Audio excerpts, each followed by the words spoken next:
Gusto ko po kasi ng steak. Kaya dito tayo sa Hippopotamus.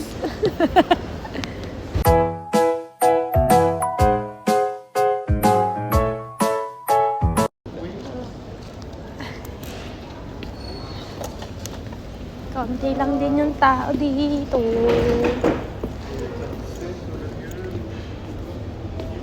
C'est mieux ici? Ça, c'est bon? Oui, c'est pour ça. Merci, monsieur. Et après la poussière. Merci, monsieur. Sa tumpa, dali. Pwede din tayo dito, kung gusto mo. Ah, dyan na. So, upo na tayo. Pourquoi? Ilila, daddy. Okay. Ay. Ayan yung kanilang... Aba, may chicken na sila, daddy. Eh, il y a l'enfant. C'est pour Marcos.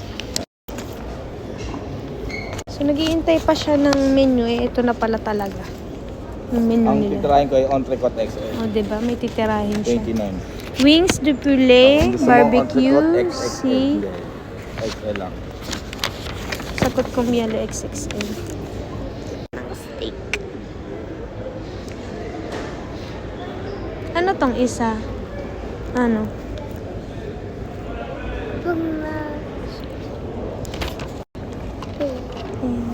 Ano ba to? Haché l'original. Ayan yung mga price nila. Ang entrecote ay $22.90. 29 yung Yung maliit. Tapos yung XL, $29.90. Tapos yung XXL, nasa $34.90. Ayun, meron pa silang mga ganyan. Ayan yung rib barbecue, $22.90. Ayan yung dessert nila.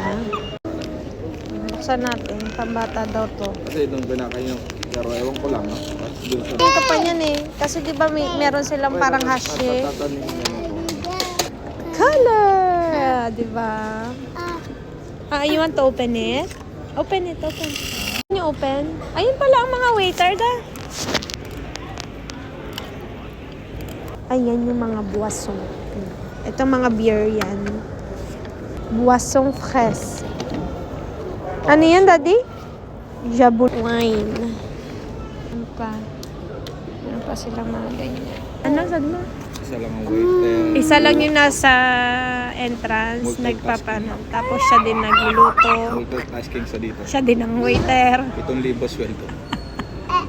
Mag-isa ka lang.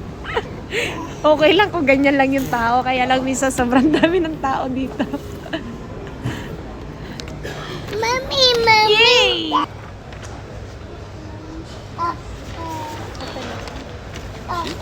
Alors, on y va. C'est un entrecote XL. Une entrecôte XL, cher monsieur, la cuisson, Ah, c'est pour moi c'est à quoi? à toi. La sauce, Le sauce c'est sauce poisson. poivre et frites. Oui, s'il vous plaît. Ouais. Et pour madame, Et pour madame c'est ribs barbecue. des riz. Avec des frites. Et pour le petit, Le beau. Poisson. Un coca. Mami. Carbo. carabo. Merci. Merci beaucoup. Merci, monsieur. Regarde. Oui, mon cœur. Si Ulet ay magko-color. Ulet! Ready ka na mag-vlog na? Ito daw ko kasi. Tataktak mo na sa'yo. Saan mo mag-podcast tayo? Pagka mahilig kayo sa kahangal, pwede naman din sa'yo. Huwag yung gutom na talaga kayo kasi syempre service nila, kaya maraming tao, kaya wala masyado. So, ang dami ng tao kasi lunch time na. So dito bawal ang kurama.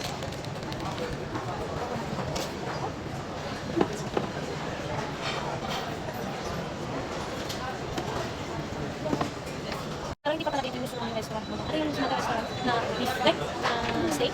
O palupin? Kasi dito, hindi. Kasi dito, niluluto lang yung beef ng ano. Sa kawali ba? Kawali. Sa mga iron kawali. Ah, di, gano'n din ba dito? Gawa-gawa ka na pala siya. Gawa-gawa ka na extra. Yung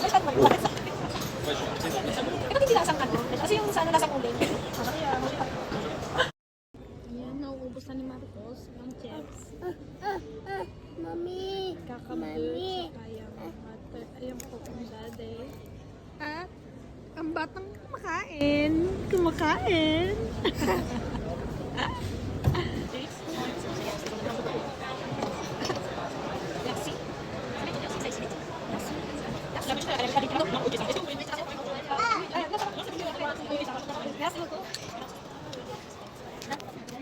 Nasaan sa usawan mo na?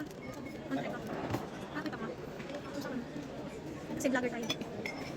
Wolf yung tayo sa usawan. Kasi ito yung takin. Ribs. Barbecue. Pinagsasawsaw.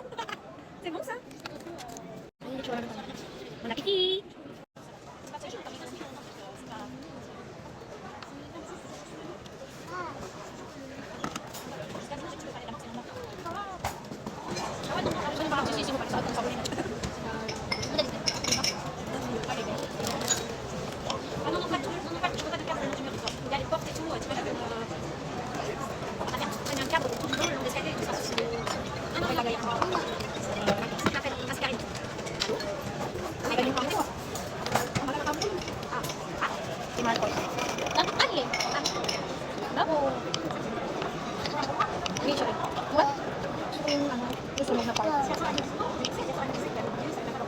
Sa mga alindas ko tayo.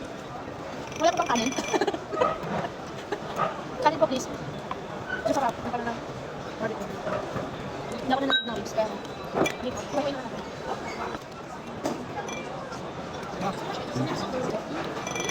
Kaya hindi ko sa mga ribs.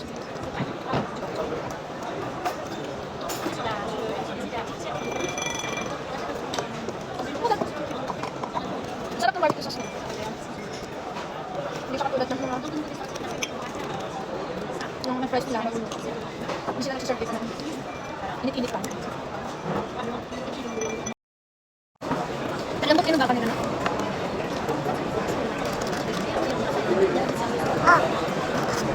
Sana tayong burare.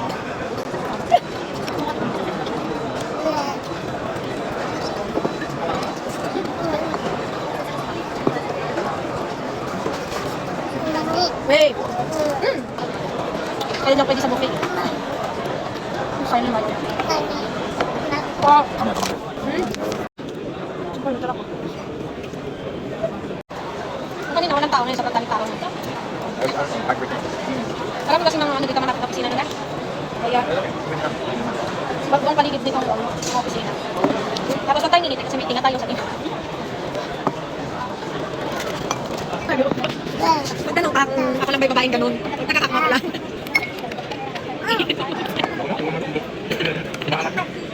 Try pa na. Ano ka na? Ano mo nang alis? Una? Ito lang ko na si Marcos pala. Ano ko? Ikaw mauna. Ako mauna. Kamay ka muna kung may nakatingin.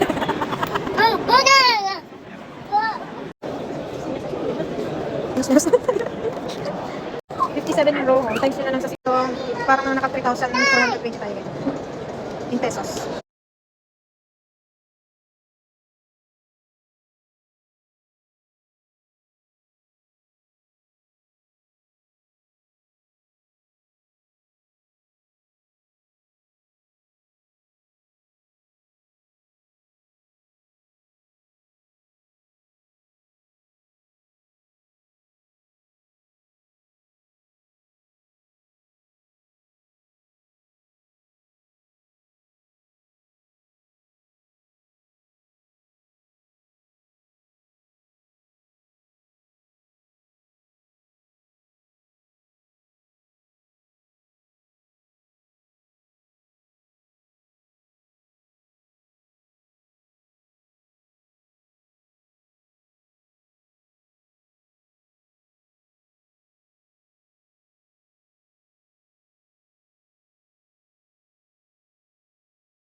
So, kung ganun kasarap yung pagkain, ganun din kasarap yung presyo, toinks.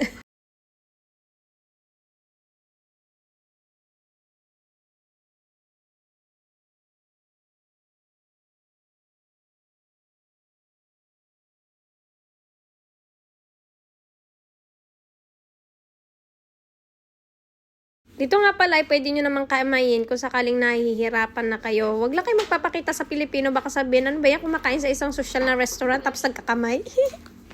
Dahil yung mga ibang lahi, wala naman silang pakialam kung anong gusto nyong gawin sa pagkain nyo. Basta nabubusog kayo. Yung mga Pilipino lang talaga, sobra naman sa pagka-judger. At ang pakiramdam ko nga dito ay kumakain lang ako sa mga inasal dahil ng mga panahon, reminiscing. Kasi nga nung nagde-date kami mag-asawa, lalo na pag kami ay mamamalengke, sa mga inasal kami talaga pumupunta. Kasi yung asawa ko is pang-dayo talaga yan, pang-apatang kanin talaga yung nakakain niya. Samantalang ako, half price lang yata, busog na ako. Kaya siya talaga yung umuubos ng pagkain ko.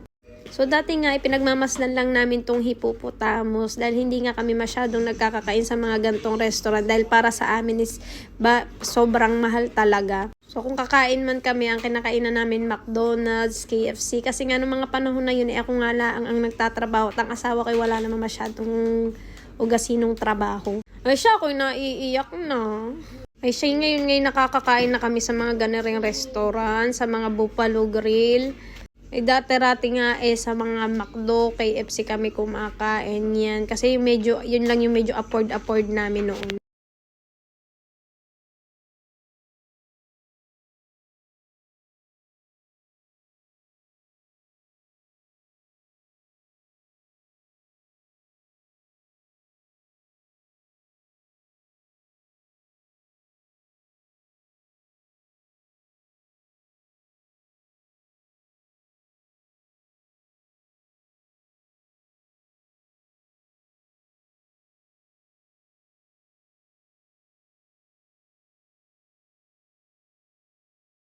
Ay mamaya ka sa akin, kurot ka sa singit.